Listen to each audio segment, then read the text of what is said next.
நான் வந்து பேங்க் ஜாப்க்கு ட்ரை பண்ணலாம் அப்படிங்கிற ஒரு ஆசையோட இருக்கேன். இந்த ஏஜ் லிமிட் பொறுத்தவரையும் என்ன மாரியான ஜாப்க்கு என்ன மாரியான ஏஜ் லிமிட் ஃபாலோ பண்றாங்க? இல்ல எந்த வயசு வரை வேணாலும் ட்ரை பண்ணலாமா? அப்படின்னு நெறைய ஸ்டூடண்ட்ஸ் வந்து கேட்குறாங்க.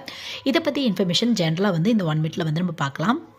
கவர்மெண்ட் பேங்க் ஜாப் அப்படின்னு எடுத்துட்டோம் அப்படின்னா நிறைய வெரைட்டி ஆஃப் ஜாப்ஸ் இருக்குது. உங்களுக்கு ஐபிபிஎஸ் இருக்குது, எஸ்பிஐ இருக்குது. இது மட்டும் இல்லாமல் வந்து பார்த்தோம் அப்படின்னா ஆர்பிஐ எக்ஸாம்ஸ் இருக்குது, நபார்ட் பேங்க் எக்ஸாம்ஸ் இருக்குது உங்களுக்கு.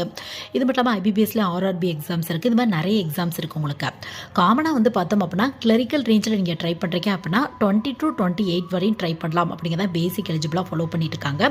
இதுவே பிஓஎஸ்ஓலாம் ட்ரை பண்ணுறீங்க அப்படின்னா 30 வரையும் தருவாங்க. அது மட்டும் இல்லாமல் உங்களோட கேட்டகரி பொறுத்து ரிலாக்ஸேஷன் கிடைக்கிறதுக்கான வாய்ப்புகள் இருக்கு.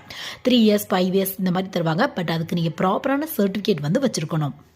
இதான் வந்து ஒரு ஆவரேஜ் ஏஜ் லிமிட்டாக ஃபாலோ பண்ணியிருக்காங்க. கிளரிக்கல் பொறுத்தவரையும் 28 வரையும் நீங்கள் ட்ரை பண்ணலாம். அதுக்கப்புறம் வந்து உங்களோட கேட்டகரி பொறுத்து ரிலாக்ஸேஷன் கிடைக்கும். இதுவே நீங்கள் பிஓ ட்ரை பண்ணுறீங்க அப்படின்னா இல்லை எஸ்ஓ ட்ரை பண்ணுறீங்க அப்படின்னா 30 வயசு வரையும் ட்ரை பண்ணலாம். அதுக்கப்புறம் உங்களோட கேட்டகரி பொறுத்து ரிலாக்ஸேஷன்